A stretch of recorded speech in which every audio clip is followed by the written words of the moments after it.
नमस्कार मेरे प्यारे YouTube के साथियों, तंत्र लोक में आपका स्वागत है। अब ये तंत्र लोक नाम सुनकर आप में से बहुत से लोग सोच रहे होंगे कि आखिर ये क्या नया अजूबा है। तो दोस्तों, मैं आप लोगों से इस चीज के लिए सिर्फ इतना ही कहना चाहता हूं कि ये हमारा एक नया चैनल है जहां पर आप लोगों को कुछ ऐसी डरावनी कहानियां सुनने को मिलने वाली हैं जिन कहानियों को सुनते वक्त आपको लगेगा कि जैसे वो सब कुछ आपकी आंखों के सामने ही हो रहा है।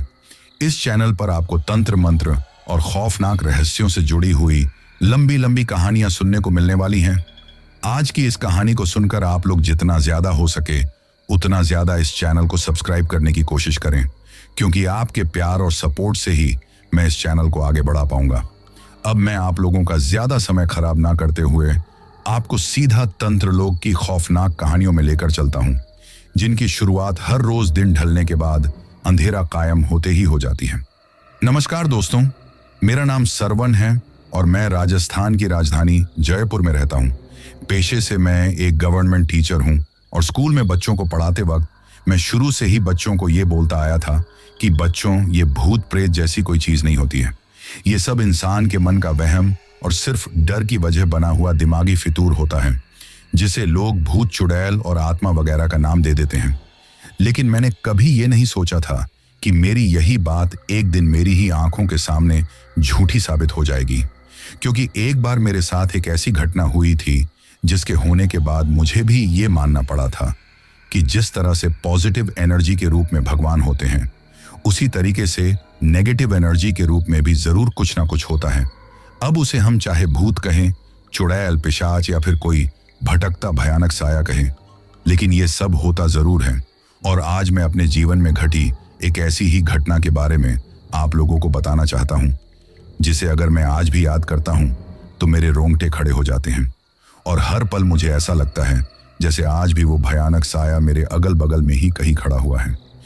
दरअसल ये सब उस वक्त हुआ था जब हमने जयपुर में ही एक प्लॉट खरीदा था। हालांकि वैसे तो मैं एक गांव से बिलोंग करता था, पर अपनी जॉब के सिलसिले में मुझे जयपुर रहना पड़ता था और वही कॉलेज के समय से मेरी एक गर्लफ्रेंड थी जिसका नाम नंदिनी था, जिससे उस वक्त तक मेरी शादी भी हो चुकी थी। नंदिनी शुरू से ही शहर में पली बड़ी थी। गांव में रहना उसे बिल्कुल भी पसंद नहीं था। शादी के बाद कभी कोई इमरजेंसी काम आने पर ही वो गांव जाती थी। गांव के लोगों की बातें, उनका रहन सहन, ये सब कुछ उसे अजीब सा लगता था। वो थोड़ी मॉडर्न ख्यालों की थी। वैसे हमारे गांव में हमारे परिवार की आर्थिक स्थिति काफी अच्छी थी। हमारे पास काफी जमीन जायदाद थी। बड़ा भाई गांव का सरपंच था तो छोटा भाई रेलवे में जॉब करता था। ऐसे में घर में रुपए पैसे की कोई कमी नहीं थी। वही मेरी जितनी भी सैलरी मिलती वो मेरे पास ही रहती और गांव से भी मुझे पैसों के लिए कोई मना नहीं था। मेरी सैलरी अच्छी खासी थी। ऐसे में थोड़ी बहुत हमारे पास सेविंग भी हो गई थी। इसीलिए मैंने और नंदिनी ने तय किया कि हम लोग यहीं जयपुर में ही अपना एक प्लॉट खरीद लेंगे और फिर उस पर अपना मकान बना लेंगे। ऐसे में हमने काफी प्लॉट देखे, परंतु काफी महंगे थे। वैसे तो हम घर वालों से रुपए ले लेते, लेकिन फिर भी हमने सोचा कि हमारे पास जो कुछ है उसके अलावा कुछ लोन उठाकर उनसे ही प्लॉट ले लेंगे। घर वालों को क्यों परेशान करना। इसलिए हमने शहर में ही एक जगह एक प्लॉट देखा जो हाईवे से कुछ ही दूरी पर था। काफी अच्छी लोकेशन थी। आसपास में अस्पताल, स्कूल, पार्क सब कुछ था और मार्केट भी बस थोड़ी सी दूरी पर था। वो प्लॉट देखते ही हमें पसंद आ गया। साथ में उसकी कीमत भी बहुत कम थी। ये मुझे थोड़ा अजीब लगा कि इतना अच्छा प्लॉट और इतनी अच्छी लोकेशन पर इतनी कम रेट में कैसे मिल सकता है। मैंने आसपास के लोगों से पूछा तो लोगों का कहना था कि ये प्लॉट वर्षों से ऐसे ही पड़ा है। जो इसका मालिक है वो खुद किराए के मकान में रहता है, परंतु उसने कभी यहाँ पर कुछ बनाने की कोशिश नहीं की, क्योंकि कहते हैं कि ये जगह अच्छी नहीं है। यहाँ पर किसी बुरी आत्मा का वास है। वैसे उस बुरी आत्मा को देखा तो किसी ने नहीं है, ना उसके होने का कभी एहसास हुआ है, परंतु यहाँ पर जो लोग शुरू से ही रहते हैं उन लोगों का कहना है कि ये जमीन ठीक नहीं है। कभी यहाँ पर कोई कच्चा घर था, कोई परिवार रहता था, तो किसी बुरी आत्मा की वजह से कुछ लोगों की जान भी चली गई थी। ऐसे में बरसों से ये प्लॉट ऐसे ही पड़ा है। ये सुनकर मैंने तो प्लॉट लेने से इनकार कर दिया, लेकिन नंदिनी इन सब बातों पर भरोसा नहीं करती थी। मेरा मना करने पर उसने कहा कि ये भूत प्रेत लोगों की बेफिजूल की बातों में हम इतना अच्छा प्लॉट अपने हाथ से तो नहीं जाने दे सकते, और वैसे भी कितनी कम कीमत पर मिल रहा है। मुझे तो वही प्लॉट चाहिए लोगों की बेफिजूल की बातें सुनकर मैं इतना अच्छा प्लॉट नहीं छोड़ सकती। और वैसे भी लोग तो कुछ भी बोल देते हैं, लोगों का क्या। न जाने कब से ये प्लॉट खाली पड़ा है, बस ये बातें बनती ही आ रही हैं। और कुछ नहीं, अब नंदिनी के सामने मेरी एक न चली और हम लोगों ने वो प्लॉट खरीद लिया। नंदिनी तो प्लॉट के आ जाने से बहुत ज्यादा खुश थी, लेकिन मेरे मन में थोड़ी घबराहट थी कि कहीं सच में ही इस जमीन पर बुरी आत्माओं का वास तो नहीं है, क्योंकि मैं बचपन से ही गांव में रहा था और गांव के लोग ऐसी बातों पर ज्यादा भरोसा करते हैं। ऐसे में मुझे भी इन बातों पर यकीन था। मैंने ऐसे बहुत सारे किस्से भी गांव में सुने थे। वैसे अंधविश्वास तो नहीं था, लेकिन हाँ, ऐसी बातों पर भरोसा था कि ये भूत प्रेत, बुरी शक्ति कुछ ना कुछ तो होता है। यही बातें उस प्लॉट को खरीदते वक्त मेरे दिमाग में चल रही थी, जिसकी वजह से मैं थोड़ा परेशान था। परंतु फिर अपने आप से बोला, लोगों का क्या है, लोग तो कुछ भी बोल देते हैं। वैसे भी वर्षों से खाली पड़ा है, तो बस ऐसे ही बातें बना दी होंगी। और हाँ, रही बात उसके पहले मालिक की, जो किराए पर रहता है, तो उसके पास इतना पैसा नहीं होगा कि अपने प्लॉट में कुछ बना सके, तो किराए पर ही रहेगा ना। इस तरह अपने आप से यही बातें कहते हुए मैंने प्लॉट से संबंधित जो भी लोगों ने उल्टी सीधी बातें बोली थी, वो सारी बातें नजरअंदाज कर दी। अब हम लोग जल्दी से उसमें मकान बनाना चाहते थे, लेकिन अभी हमारे पास थोड़ा बजट नहीं था, इसलिए सोचा कि थोड़े वक्त बाद में मकान बना लेंगे। परंतु जब भैया से इस बारे में बातें की और बड़े भैया को जब पता चला, तो उन्होंने कहा कि पैसों की क्या दिक्कत है, और वैसे भी तो तुम हमारे अपने हो। जितना घर परिवार में मेरा हिस्सा है, उतना तुम्हारा भी तो है। ये कहते हुए हमारे मना करने के बावजूद भी उन्होंने हमें गांव से रुपए भेज दिए। और ऐसे में अगले दिन हम लोग पंडित जी के पास जाकर हमने मकान का शुभ मुहूर्त निकलवा लिया था। अब मैं और नंदिनी बहुत ज्यादा खुश थे कि अब जल्दी ही हमारा मकान बन जाएगा, लेकिन हमें नहीं पता था कि उस प्लॉट को खरीद कर और मकान बनाने का फैसला लेकर हमने अपनी जिंदगी की कितनी बड़ी भूल की है। और जब इस बात का हमें एहसास होगा, तब कितनी देर हो चुकी होगी। उस वक्त मकान का जो शुभ मुहूर्त निकाला था, उस दिन जमीन का भूमि पूजन करने के बाद जब मकान की नींव खोदने के लिए गड्ढा खोदा जा रहा था, तो उस वक्त मेरे बड़े भाई साहब भी हमारे साथ में थे और हम दोनों पति पत्नी ही थे, क्योंकि उस नई जगह पर लोगों को जानते नहीं थे और वैसे भी उस जगह के बारे में लोग उल्टी सीधी बातें करते थे, जिसकी वजह से कोई आया भी नहीं था। तभी अचानक गड्ढा खोदने वाले के हाथ रुक गए, क्योंकि उसका फावड़ा किसी चीज में फंस गया था। ये देखकर वो हमारी तरफ देखते हुए बोला, साहब नीचे कुछ है। ये सुनकर हमने सोचा कि शायद कोई पत्थर होगा। ऐसे में उससे कहा कि निकालो, तो उसने थोड़ा गड्ढा खोदकर नीचे से एक काले रंग का कलश निकाला। उसे देखकर हम लोग हैरान रह गए कि इसमें क्या है। अब हमने उसे कलश की तरफ देखा। बड़े भाई ने जैसे ही उस कलश के ऊपर का जो ढक्कन मिट्टी का बना हुआ था और उसके ऊपर लाल कपड़ा बंधा हुआ था, जो न जाने कब से उस गड्ढे में दफन होने के कारण बहुत ज्यादा खराब हो चुका था, हाथ लगाते ही फटने लगा था। ऐसे में उस कपड़े को खोलकर उस कलश के ढक्कन को हटाया, तो उसमें से भयंकर बदबू आई। ऐसा लगा जैसे एक काले रंग का धुआं उसमें से बाहर निकल गया हो। ये देखकर हम सब एक दूसरे की तरफ देखकर हैरानी से कुछ समझ नहीं पा रहे थे। वो कलश बिल्कुल खाली था। अब ये देखकर मैं बोला, इसमें तो कुछ नहीं है, तो फिर इसे यहां पर लोगों ने क्यों दफनाया है? कहीं कुछ ये सुनकर नंदिनी बीच में बोली, अरे ऐसा कुछ नहीं है, ऐसे ही दफना दिया होगा, वर्षों से खाली पड़ा है, किसी ने ऐसे ही। अब मैंने भी कुछ नहीं कहा। तभी मुझे परेशान देखकर बड़े भाई साहब बोले, अरे पहले के लोग ऐसे ही दफना देते थे, गांव में तो ऐसे कलश बहुत ज्यादा मिलते हैं, घबराओ मत, सब ठीक होगा। ये सुनकर मैं और नंदिनी कुछ नहीं बोले। फिर मकान के लिए नींव खुदाई कर पंडित जी से जब मकान की नींव लगवाने के लिए पूजा पाठ करवाई, तो तभी अचानक न जाने कहां से दो काली बिल्लियां लड़ते हुए आई और वहां पर आकर लड़ने लगी। उन काली बिल्लियों को इस तरह लड़ते देखकर हमें लगा कि यहां पर पूजा करवाना ठीक है या नहीं, क्योंकि गांव में लोग इस तरह बिल्लियों का लड़ना अशुभ मानते थे। तभी नंदिनी ने एक छोटा सा पत्थर उन काली बिल्लियों की तरफ फेंका, तो वे बिल्लियां डर कर वहां से भाग गई। उस वक्त मैंने देखा कि भाई साहब भी थोड़े परेशान थे, लेकिन उन्होंने कुछ नहीं कहा। अब मकान की नींव की पूजा पाठ पूरी होकर नींव लग चुकी थी। अब भाई साहब घर जाने से पहले मेरी तरफ देखकर बोले, मकान की नींव लग जाने पर उसे खाली नहीं छोड़ना चाहिए, वहां पर रहना चाहिए, वरना बुरी आत्माएं वास कर लेती हैं। इसीलिए इस जगह को खाली मत छोड़ना और रोज शाम को यहां पर दीपक जलाना। जब तक तुम लोग मकान बनने के बाद यहां रहने ना आ जाओ, तब तक रात को कोई ना कोई यहां रहने के साथ दीपक जलाओगे तो अच्छा रहेगा। वैसे नंदिनी इन बातों पर भरोसा नहीं करती थी, लेकिन भाई साहब के कहने पर उसने भी हाँ कर ली थी। और वैसे नंदिनी चाहती थी कि अब मकान का इतना सारा सामान यहां पड़ा है, अगर रात को यहां कोई नहीं होगा तो कोई ना कोई सामान उठाकर ही ले जाएगा। इसलिए मैंने सोचा कि रात को मैं सो जाऊंगा। वैसे भी 2 दिन पहले ही हमने पड़ोस में ही कमरा किराए पर ले लिया था, जिससे आने जाने में कोई दिक्कत ना हो।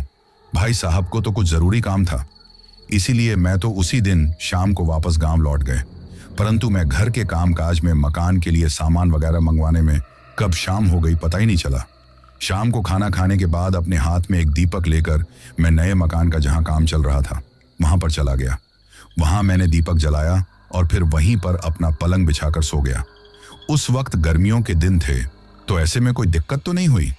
हाँ, थोड़ी गर्मी लगी और थोड़ी मच्छरों ने भी खाया, पर इन बातों को नजरअंदाज करते हुए मैंने सोने के लिए करवट ले ली।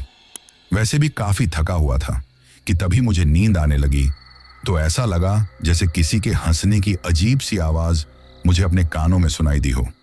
यह सुनकर मैंने इधर उधर देखा, कोई मुझे नजर नहीं आया, तो ज्यादा इस बात पर ध्यान नहीं दिया और सोने के लिए अपनी आंखें बंद कर ली।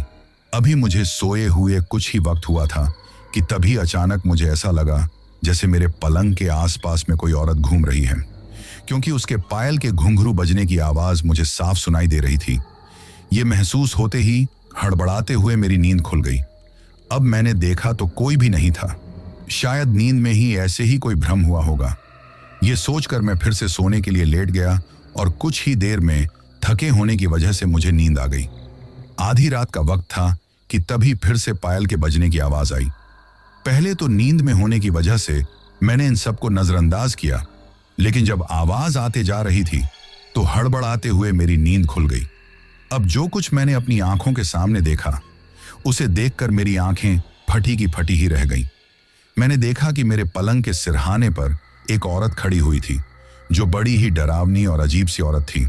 बड़े बड़े लाल कलर की आंखें और बाल उलझे हुए थे। हाथों के नाखून भी काफी भयानक से थे। वो मेरी तरफ देखकर गुस्से में मुझे घूरते जा रही थी। ये देखकर मेरा तो कलेजा ही मुंह को आ गया। मैं थर थर कांपने लग गया कि हे भगवान, ये मैं अपनी आंखों के सामने क्या देख रहा हूं। कुछ भी मैं समझ नहीं पा रहा था। तभी वो डरावनी औरत ने गुस्से में मेरी तरफ देखते हुए अजीब तरीके से चिल्लाई, तो उसके चिल्लाने की आवाज इतनी ज्यादा भयंकर थी कि मेरे तो दिल की धड़कन ही बढ़ गई और ऐसा लगा जैसे मेरे कान के पर्दे ही फट जाएंगे। मैं तो इतना ज्यादा डर गया था कि दिमाग ने काम करना ही बंद कर दिया। घबराते हुए उस औरत की तरफ देखते ही जा रहा था। कुछ पल के लिए तो मैं ये भी भूल गया था कि मैं कहाँ हूं और कौन हूं। तभी उस डरावनी औरत ने अपना हाथ मेरी तरफ बढ़ाया ही था। ये देखकर मैं तो कुछ समझ ना पाया। अचानक वो औरत फिर से घबराते हुए पीछे खिसक गई। ये देखकर मैं कुछ समझ नहीं पाया। उस वक्त मैं इतना ज्यादा डर गया कि डरते हुए ही बेहोश हो गया। सुबह जब मुझे होश आया तो चारों तरफ उजाला हो चुका था। रात की बातें यादें आते ही बहुत ज्यादा घबराहट होने लगी। फिर अपने आप से बोला, कुछ नहीं है, रात को जरूर मैंने कोई डरावना सपना देखा होगा। वैसे भी लोग इस जगह के बारे में कुछ उल्टी सीधी बातें करते हैं, इसलिए मैंने डरावना सपना देखा है और कुछ नहीं। ये सोचकर उस बात पर ज्यादा ध्यान नहीं दिया। अपनी पलंग पर से उठकर सीधे ही अपने घर पर चला गया। वहां जाकर नहाने धोने के बाद नाश्ता करके मैं स्कूल चला गया था।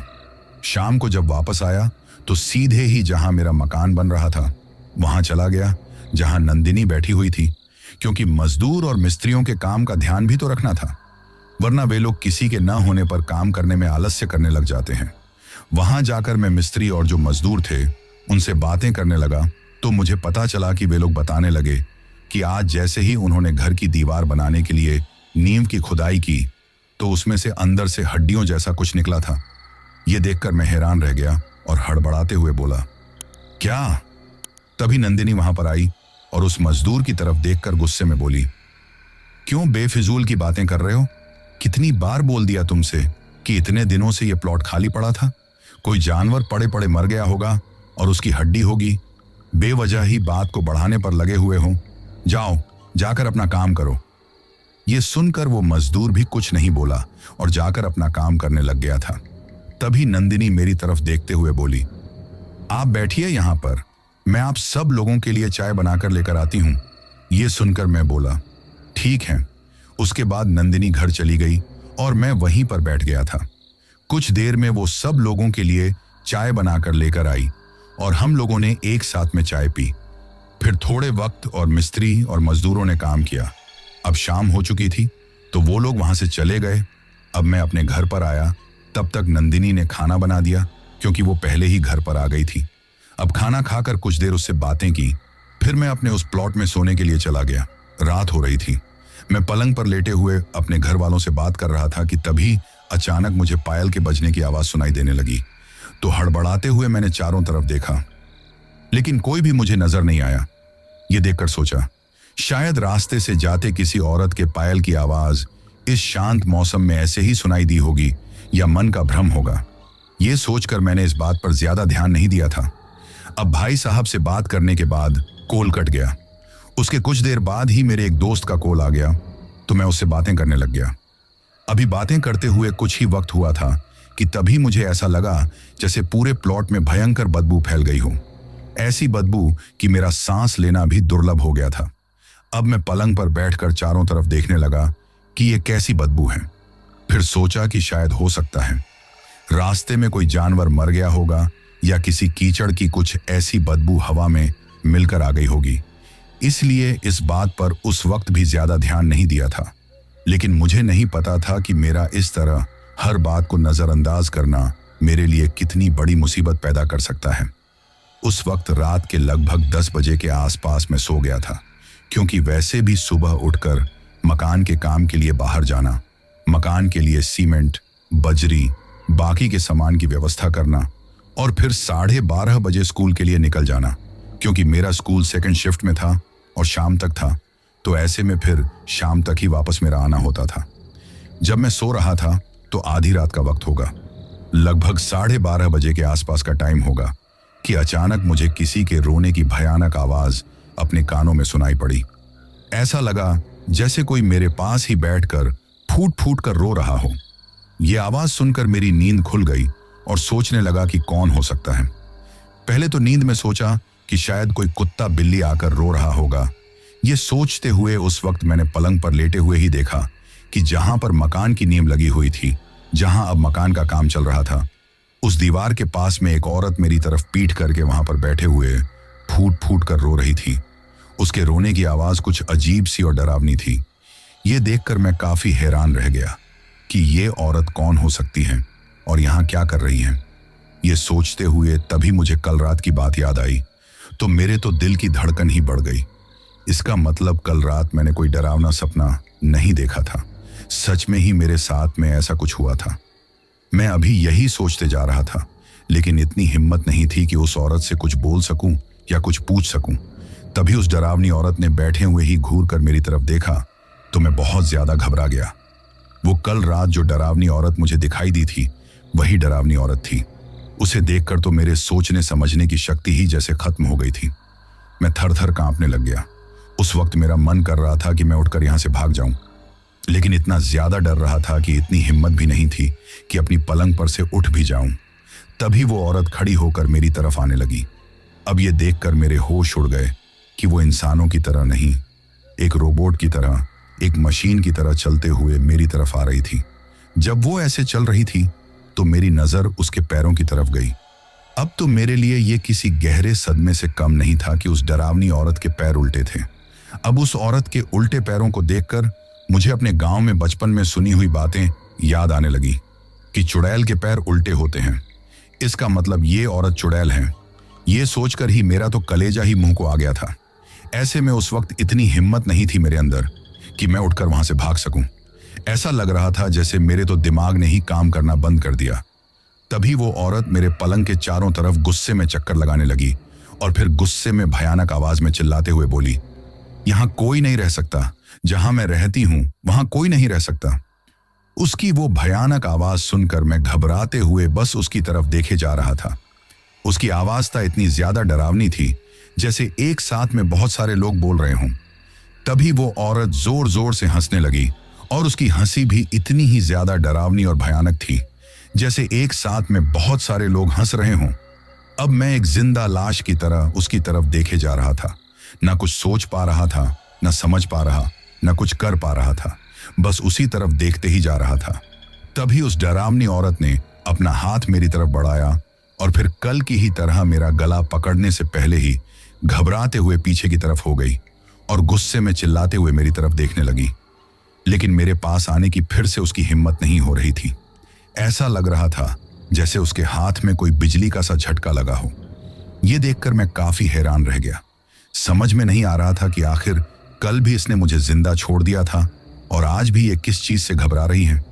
ये सोचते हुए मैंने अपने गले की तरफ देखा जिसमें हमारे ही इष्ट देव तेजाजी का लॉकेट मैंने पहना हुआ था।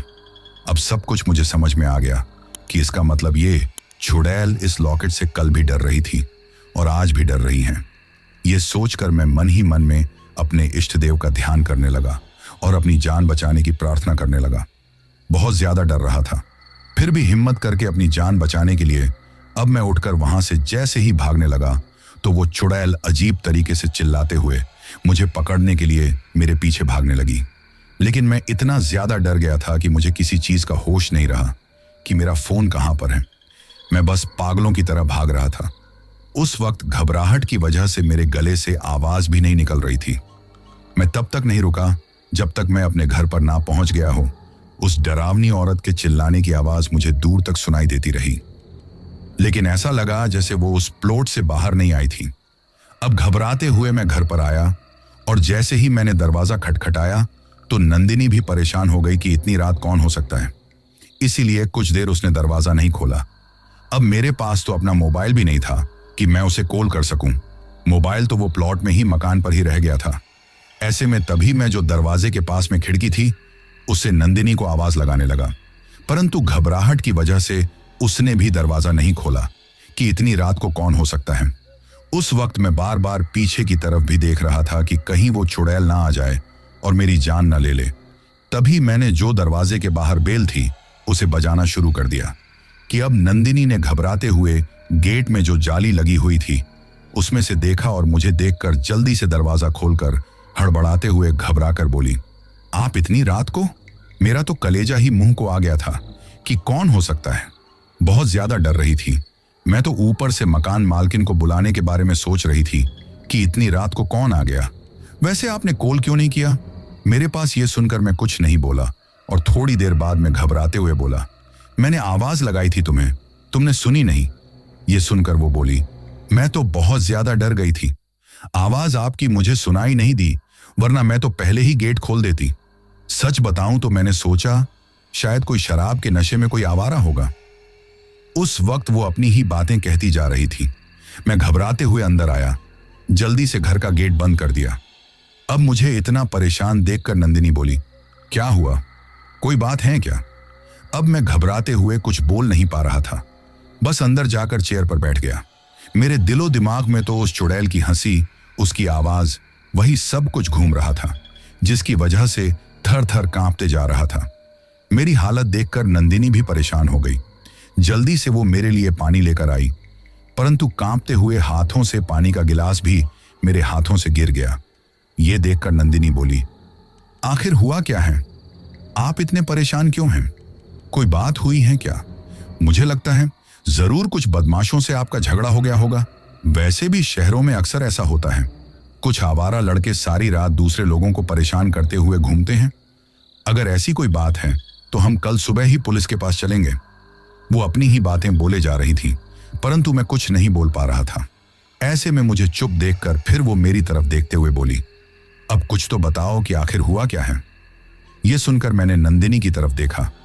उस वक्त इतना ज्यादा डर रहा था कि हिम्मत नहीं हो रही थी कि सारी बात बता दूं, लेकिन जानता था कि उसे कुछ नहीं बताऊंगा तो वो परेशान हो जाएगी।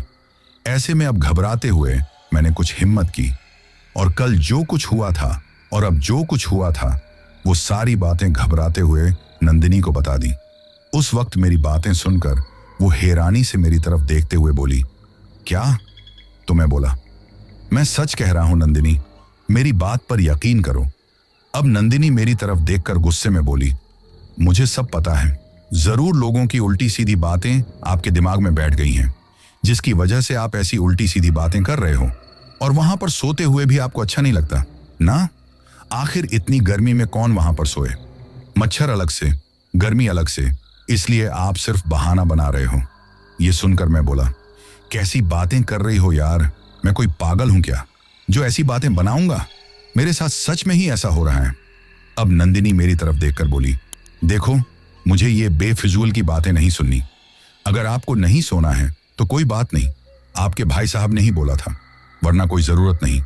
वैसे भी शहर में इतनी बिल्डिंग बनती है, वहां पर कौन रात को उनकी रखवाली करने के लिए अंदर सोता है? वहां कौन से ही भूत प्रेत आ जाते हैं, और ये भूत प्रेत, ये सारी बातें बेफिजूल की होती हैं। अब ये सुनकर मैं घबराते हुए, हड़बड़ाते हुए बोला, यार तुम कभी मेरी बात समझोगी या नहीं? तो नंदिनी बोली, देखो, रात बहुत हो गई है और मुझे भी नींद आ रही है। ये कहकर कमरे में सोने के लिए चली गई। अब मैं भी उससे कुछ ना बोल पाया और अपने बेड पर जाकर सो गया था, लेकिन घबराहट की वजह से नींद नहीं आ रही थी। ऐसे में इधर उधर ही करवट बदल रहा था।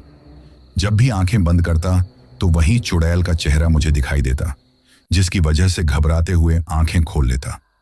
अब तो जो कमरे की खिड़की थी, जो बालकनी में खुलती थी, उससे भी मुझे डर लग रहा था कि कहीं वो चुड़ैल वहां से मुझे दिखाई ना दे जाए। ऐसे में घबराते हुए खड़े होकर मैंने वो खिड़की बंद कर दी। उस रात मैं ठीक तरह से सो भी नहीं पाया था। एक एक पल कैसे मैंने गुजारा था, मुझसे बेहतर कौन समझ सकता है।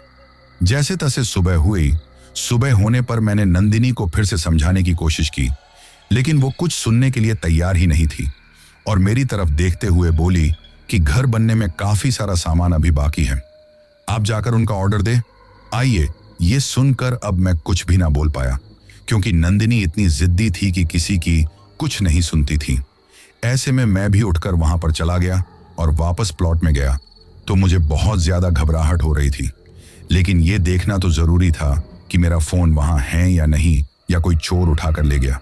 परंतु मुझे मेरा फोन मिल गया था। वैसे उस जगह के बारे में लोगों ने इतनी बातें बोल रखी थी कि चोर भी वहां आने से डरता था। अपने फोन को लेकर मैं सीधे ही वहां से काम के लिए चला गया। फिर सामान का ऑर्डर देकर घर आकर खाना खाकर स्कूल चला गया था। परंतु जो कुछ रात को मेरे साथ हुआ था, वो बातें मैं एक पल के लिए भी नहीं भुला पाया था। मैंने स्कूल में ही कॉल करके अपने भाई साहब को ये सारी बातें बताई तो वो भी परेशान हो गए। उन्हें मैंने ये भी बताया कि नंदिनी इन बातों को नहीं मान रही है और ऐसे में क्या करें। तो भाई साहब बोले, ज्यादा इस बात की टेंशन मत लो, हम किसी पंडित जी को बुलाकर कोई पूजा अर्चना करवा देंगे, घबराओ मत। अब ये सुनकर मैं बोला, ठीक है। ये कहते हुए बातें की तो भाई साहब ने मुझे तसल्ली दी कि परेशान होने की जरूरत नहीं है, वैसे भी इतने टाइम से खाली जगह पड़ी है, कोई बुरी आत्मा आ गई होगी। उस वक्त भाई साहब मुझे तसल्ली दे रहे थे, लेकिन उनकी आवाज से ही लग रहा था कि वो खुद भी बहुत ज्यादा परेशान थे इस बात को लेकर कि कोई अनहोनी ना हो जाए। वैसे भी मेरे लिए मेरे पिता की तरह थे मेरे बड़े भाई साहब। कोई बड़ी प्रॉब्लम होने पर हमें तो ऐसे तसल्ली देते कि कोई बात नहीं है, लेकिन उन्हें पता होता था कि कितनी बड़ी बात है। शाम को जब मैं जहां मकान बन रहा था उस प्लॉट में आया तो रात की बातें याद करके घबराहट होने लगी। परंतु उस वक्त मिस्त्री और मजदूर काम कर रहे थे। नंदिनी वहीं पर बैठी हुई थी। वहां पर आकर मैं नंदिनी की तरफ देखते हुए बोला, जाओ तुम चाय बनाकर लेकर आओ, मैं हूं इनके पास में। यह सुनकर नंदिनी बोली, ठीक है, और वो उठकर चली गई। तभी एक मजदूर मेरे पास में आया और घबराते हुए बोला, भाई साहब, यहां कुछ तो अजीब है, भाभी जी तो कुछ मानने के लिए तैयार नहीं है। यह सुनकर मैं बोला, क्यों, क्या हुआ? तो उसने बताया कि कल वे लोग जो परात फावड़ा वगैरह रख कर गए थे, उन पर सुबह आने पर खून के निशान थे। यही नहीं, चारों तरफ खून ही खून के निशान थे, लेकिन ना तो कोई मरा हुआ जानवर मिला, ना कोई पक्षी मिला, कुछ भी वहां पर ऐसा नहीं मिला था। अब यह सुनकर मुझे घबराहट होने लगी। तभी दूसरा मजदूर बोला, अरे भाई साहब, इसकी बातों पर क्या ध्यान देना, भाभी साहब ने इस बात को लेकर इसे डांट भी लगा दी है। वैसे भी रात को हो सकता है कोई कुत्ता बिल्ली आ गया होगा, जख्मी हालत में, जिसके खून के निशान होंगे, परंतु ये तो ऐसे ही डरता है। ये कहते हुए वो लोग काम में लग गए, परंतु उनकी बात सुनने के बाद अब मुझे घबराहट होने लगी थी। उसके बाद मैं खाना खाने के लिए घर पर चला गया था, लेकिन आज इतनी हिम्मत नहीं थी मेरे अंदर कि मैं वापस जाकर उस जगह पर सो जाऊं। इसीलिए मैंने नंदिनी से भी साफ मना कर दिया था। तभी भाई साहब का कॉल आया, तो उन्होंने भी कॉल करके यही कहा कि मैं वहां पर ना जाऊं, और ऐसे में मैं उस रात वहां पर नहीं गया। वो रात को जैसे तैसे गुजर गई थी। अगले दिन सुबह होते ही भाई साहब एक पंडित जी को लेकर आ गए और वहां पर एक हवन करवाने की व्यवस्था की, जिससे जो भी बुरी आत्माएं वहां पर हों वो निकल जाए। नंदिनी को यह सब कुछ अजीब तो लग रहा था, परंतु भाई साहब के सामने कुछ बोल नहीं सकती थी। अब जैसे ही हवन वहां पर स्टार्ट हुआ, हम सब लोग हवन में बैठे हुए थे। तभी मुझे अपने कानों में वही उस चुड़ैल के भयानक रूप से चिल्लाने की, रोने की आवाज सुनाई देने लगी। वो आवाज इतनी तेज थी कि जैसे कान के पर्दे ही फट जाएंगे। तो घबराते हुए मैंने चारों तरफ देखा, लेकिन ऐसा लग रहा था जैसे वो आवाज सिर्फ मुझे ही सुनाई दे रही हो, जबकि वो चुड़ैल मुझे कहीं दिखाई नहीं दे रही थी। धीरे धीरे वो आवाज भी कम होती गई और फिर मुझे बिल्कुल भी सुनाई नहीं दी।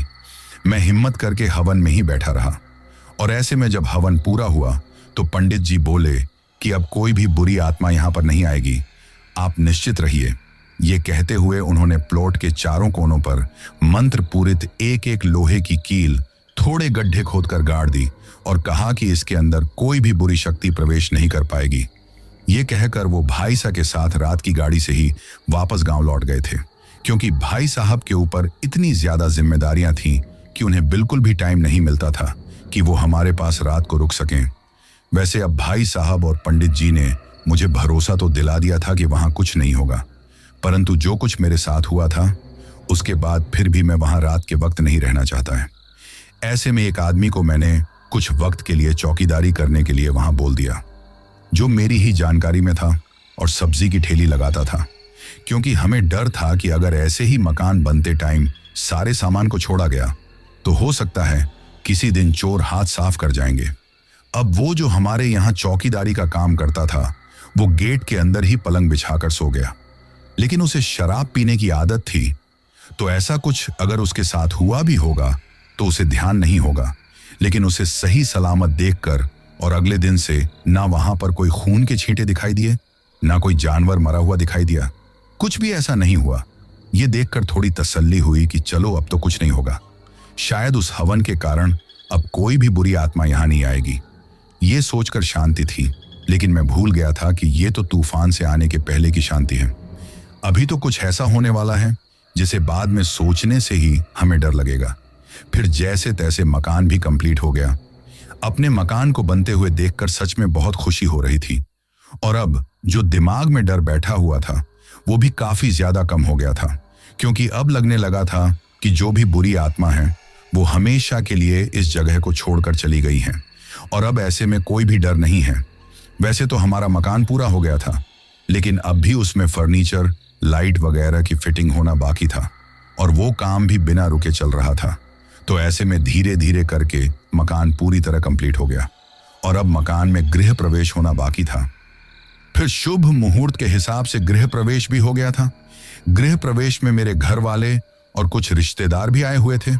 सब कुछ अच्छे से हो गया था। ऐसे में किसी ने कल्पना भी नहीं की होगी कि अब भी कुछ हो सकता है। हमारे दिमाग में तो दूर तक ही ये बात नहीं थी कि अभी तो एक बहुत बड़ी मुसीबत हमारा इंतजार कर रही है।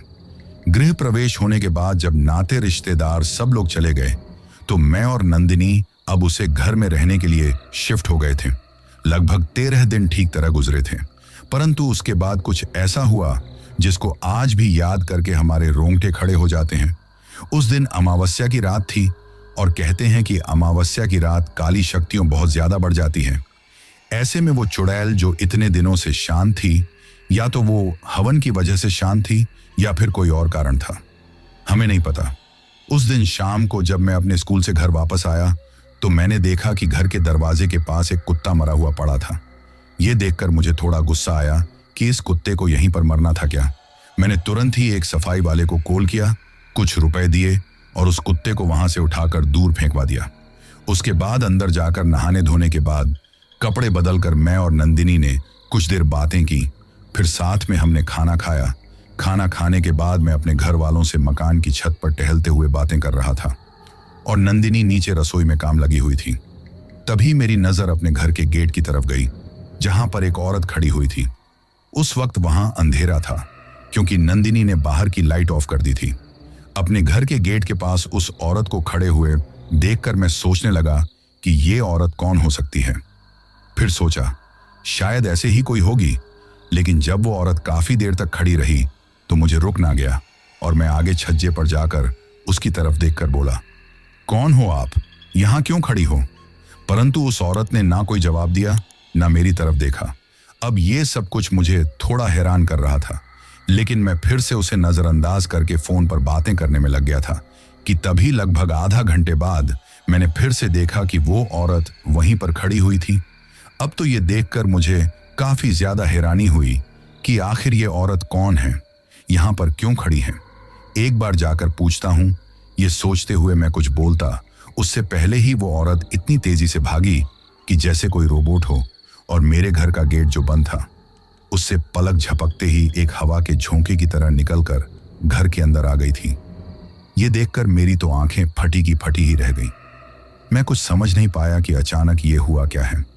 जल्दी से बस घबराते हुए नीचे भागते हुए आया और नंदिनी की तरफ देखते हुए हड़बड़ाते हुए बोला, वो औरत।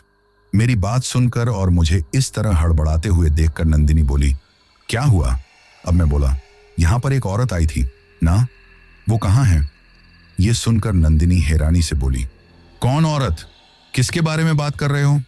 अब उसकी बात का जवाब दिए बिना घबराते हुए मैं उस औरत को अपने घर में देखने लगा, लेकिन मैंने पूरे घर को देख लिया, परंतु वो औरत मुझे कहीं दिखाई नहीं दी। अब तो मैं कुछ समझ नहीं पा रहा था। दिल की धड़कन बढ़ी हुई थी। बस आंखों के सामने रोबोट की तरह वो औरत जिस तेजी से घर के अंदर आई थी, ना वही दृश्य बार बार दिमाग में घूम रहा था। ऐसे में मैं सोच रहा था कि नहीं, ये कोई भ्रम तो हो नहीं सकता। मैंने खुद अपनी आंखों से उस औरत को हवा के झोंके की तरह घर के अंदर आते हुए देखा है। अब मैं ये सोचकर भी हैरान था कि अगर वो कोई औरत थी तो फिर वो बिना गेट खोले अंदर कैसे आ सकती हैं? कहीं ये वो चुड़ैल या कोई बुरी शक्ति तो नहीं है? ये सोचकर ही मैं घबराने लगा था कि तभी मुझे सोच में डूबे देखकर नंदिनी बोली, क्या हुआ? तो मैं हड़बड़ाते हुए बोला, कुछ नहीं। फिर अपने कमरे में आ गया था। कभी सोचता शायद ऐसे मन को भ्रम होगा, कभी सोचता कि नहीं, हकीकत में ऐसा हुआ था। कभी सोचता अगर ऐसा होता तो वो औरत तो दिखाई देती। कभी सोचता कि वो चुड़ैल तो वापस नहीं आ गई। उस वक्त दिलो दिमाग में हजारों सवाल चल रहे थे। कुछ भी समझ में नहीं आ रहा था। मैं सोने के लिए लेट गया। कुछ ही देर में मुझे और नंदिनी दोनों को ही नींद आ गई थी। आधी रात का वक्त था कि अचानक किसी के भयानक रूप से चिल्लाने की आवाज सुनाई दी। वो आवाज इतनी ज्यादा भयानक थी कि हड़बड़ाते हुए मेरी और नंदिनी दोनों की नींद खुल गई। अब हम दोनों हैरानी से एक दूसरे की तरफ देखने लगे। तभी नंदिनी बोली, ये आवाज कैसी थी? तो मैं हड़बड़ाते हुए बोला, पता नहीं। अभी हम यही बातें कर रहे थे कि फिर से वही भयानक रूप से चिल्लाने की आवाज आई, और वो आवाज ऐसी लग रही थी जैसे किसी औरत की थी। जो पास में जो हमारा दूसरा रूम था उसमें से कोई औरत चिल्लाई हो। ये देखकर तो अब हम दोनों ही डर गए। अब नंदिनी हड़बड़ाते हुए बोली, बाहर का गेट तो अच्छे से लॉक है, तो फिर कौन हो सकता है? तभी मैं हड़बड़ाते हुए बोला, कहीं वो चुड़ैल तो नहीं? अब नंदिनी मेरी तरफ देखकर बोली, कैसी बातें कर रहे हो? चलो देखते हैं। अब मेरी तो इतनी हिम्मत नहीं हो रही थी कि जाकर देख सकूं, तो नंदिनी बोली, ठीक है, मैं ही जाकर देखती हूं। अब मैं अंदर नंदिनी को अकेले नहीं छोड़ सकता था, इसलिए मैं भी उसके साथ में चल दिया। हमने उस कमरे में जाकर देखा, कुछ भी नहीं था। ये देखकर हम दोनों को हैरानी हुई कि आवाज तो इसी कमरे से आई थी, तो फिर यहां कोई क्यों नहीं है? अभी हम उस कमरे में देख ही रहे थे कि तभी फिर से वही आवाज जो स्टोर रूम था उसमें से सुनाई दी। ये सुनकर हम दोनों हड़बड़ा गए और भागते हुए स्टोर रूम में गए तो देखा वहां पर भी कुछ नहीं था। अब हमारा जो बेडरूम था वहां से वो आवाज हमें सुनाई देने लगी।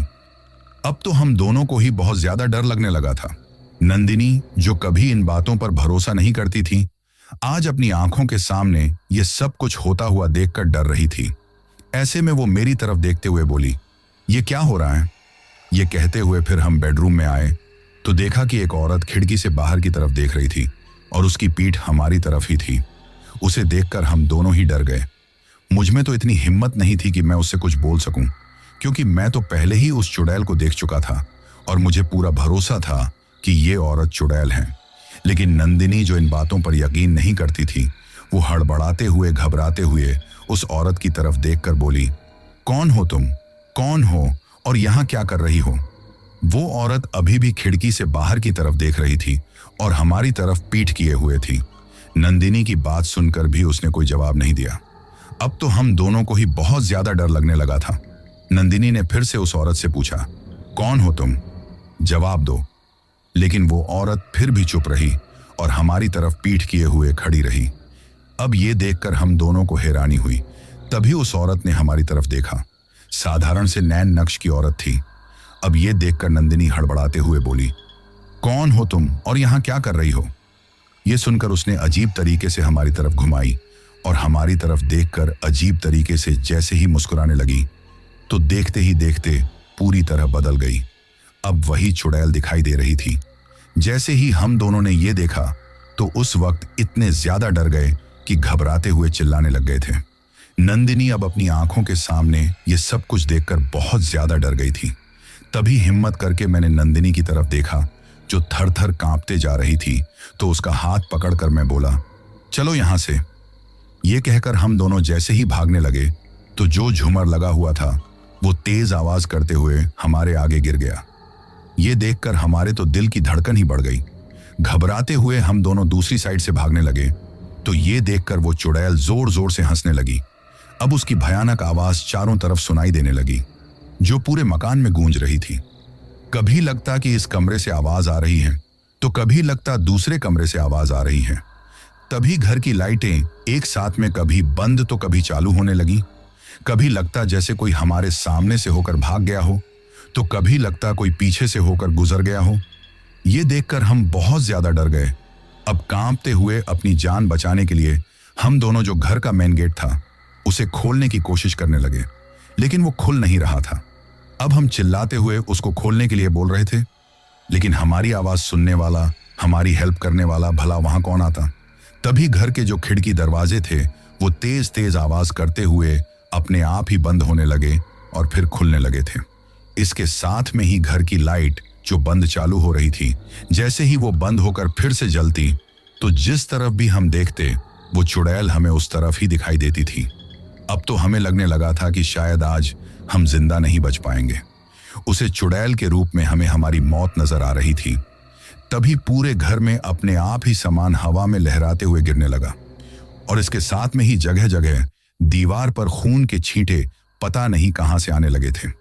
अब हमने अपने बेडरूम की तरफ देखा, जहां से वही चुड़ैल रोबोट की तरह हंसते हुए हमारी तरफ आने लगी थी। फिर बेडरूम के दरवाजे पर आकर जोर जोर से भयानक रूप से चिल्लाने लगी और गुस्से में बोली, मैंने कहा कोई नहीं रह सकता यहां। ये कहते हुए चिल्लाने लगी थी तो हमारा तो कलेजा ही मुंह को आ गया। तभी पूरे घर में चीख पुकार मच गई। ऐसा लगने लगा जैसे बहुत सारे लोग एक साथ में चिल्ला रहे हों। कभी किसी के रोने की आवाज आती तो कभी किसी के हंसने की आवाज आती, कभी लगता कोई चिल्ला रहा है। ये देखकर हम दोनों इतना ज्यादा डर गए कि ऐसा लगने लगा था कि अभी बेहोश हो जाएंगे। परंतु पता नहीं उस वक्त हमारे साथ कौन सी शक्ति थी। शायद हमारे घर वालों की अच्छी कर्म थे। हमारे जो कुलदेवी देवता हैं, उनका साथ था कि अपनी आंखों के सामने इतना भयानक नजारा देखकर भी हम बेहोश नहीं हुए। नंदिनी बहुत ज्यादा डर गई थी। उसकी तो आंखें बंद भी होने लगी थी। मैं उसे संभालते हुए बोला, नंदिनी संभालो अपने आप को, वरना हम जिंदा नहीं बच पाएंगे। उस वक्त मुझसे ज्यादा तो नंदिनी घबरा रही थी। अब मैं नंदिनी का हाथ पकड़कर भागते हुए ऊपर छत पर चला गया, क्योंकि इसके सिवाय और कोई रास्ता नजर नहीं आ रहा था। पूरे मकान में नीचे ऐसा लग रहा था जैसे कोई तूफान मचा हो। सामान के गिरने की, उस चुड़ैल के चिल्लाने की, रोने की, हंसने की आवाज एक साथ में सुनाई दे रही थी। वहीं हम दोनों घबराते हुए छत पर इधर उधर भागने लगे। कुछ भी समझ में नहीं आ रहा था कि अब यहां से कहां जाए, क्योंकि जिस जगह पर हमने मकान बनाया था उस जगह के बारे में लोग इतनी ज्यादा डरावनी बातें करते थे कि उसके आसपास में भी कोई मकान नहीं था कि कोई पड़ोस में छत हो और हम उसे छत से होकर चले जाएं। उस वक्त हमारे चिल्लाने की आवाज सुनकर जो थोड़ी दूरी पर मकान बने हुए थे, उनमें से भी लोग निकल आए थे और सब लोग हमारे घर की तरफ तमाशा देख रहे थे। परंतु घबराहट की वजह से कोई भी आगे नहीं आ पा रहा था। मैं और नंदिनी बस छत पर भी चिल्लाते हुए मदद के लिए चिल्ला रहे थे, लेकिन कोई हमारी मदद करने के लिए नहीं आ रहा था।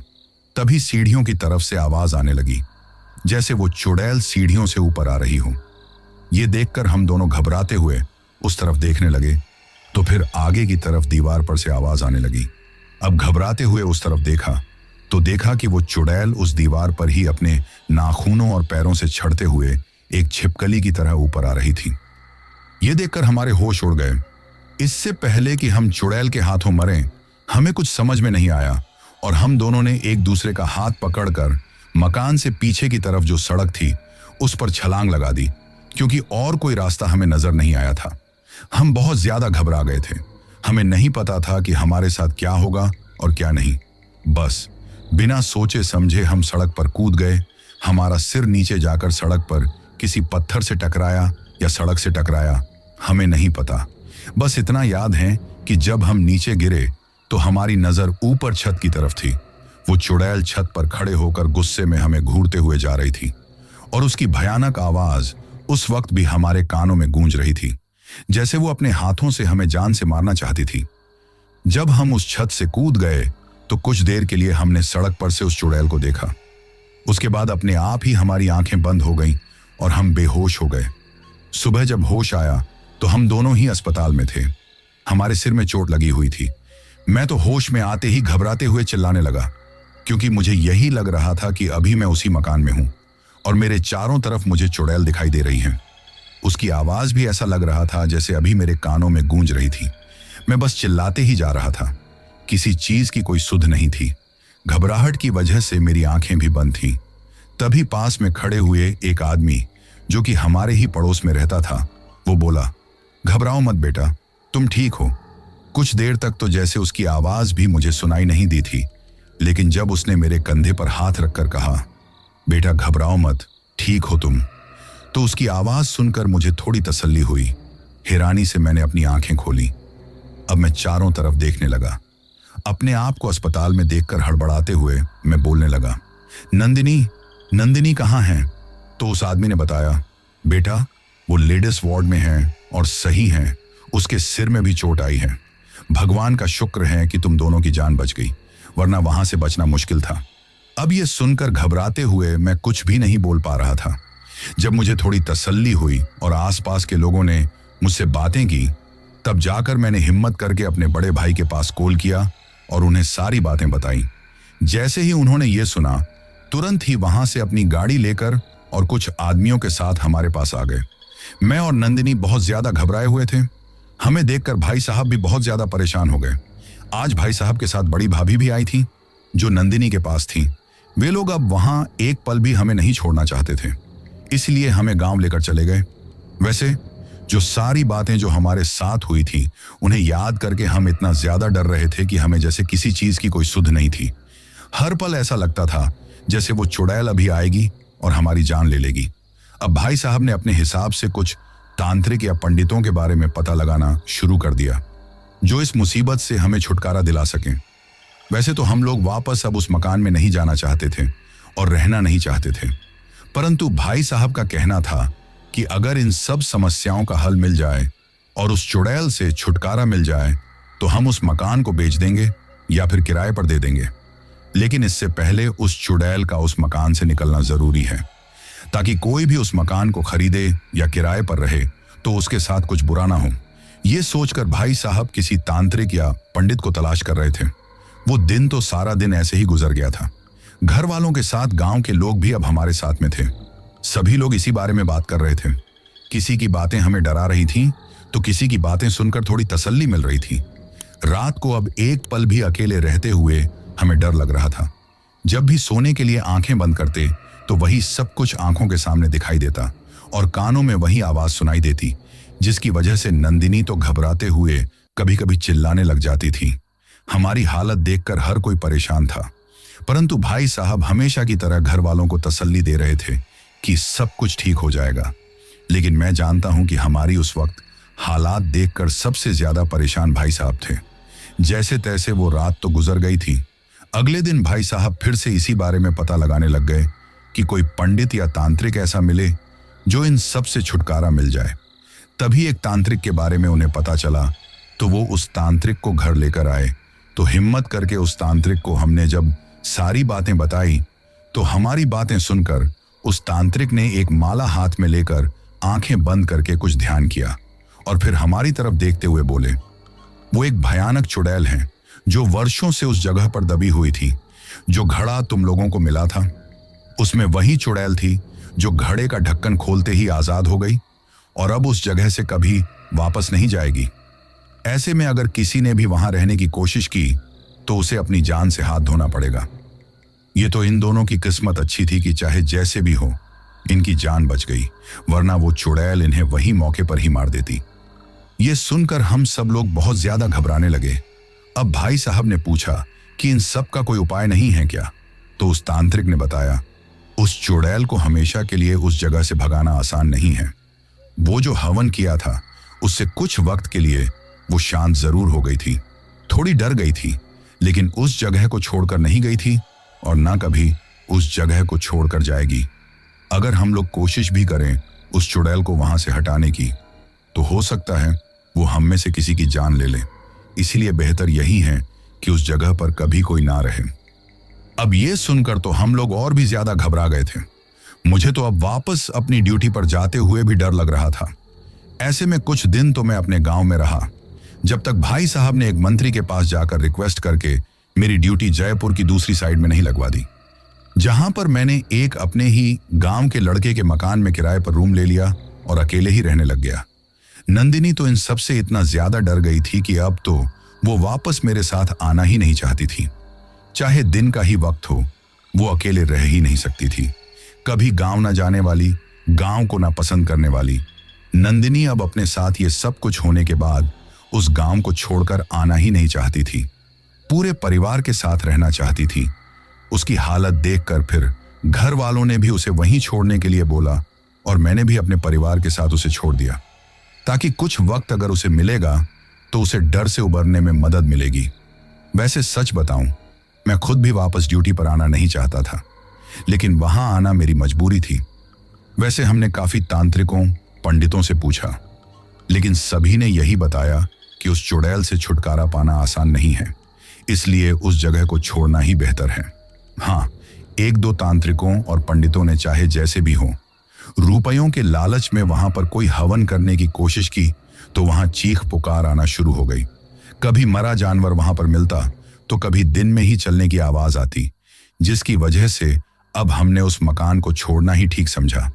वैसे बड़े अरमानों से हमने उस मकान को बनाया था, काफी पैसा भी खर्च किया था, लेकिन जान से बढ़कर तो कुछ नहीं हो सकता ना, इसीलिए हमने उस मकान को हमेशा हमेशा के लिए छोड़ दिया।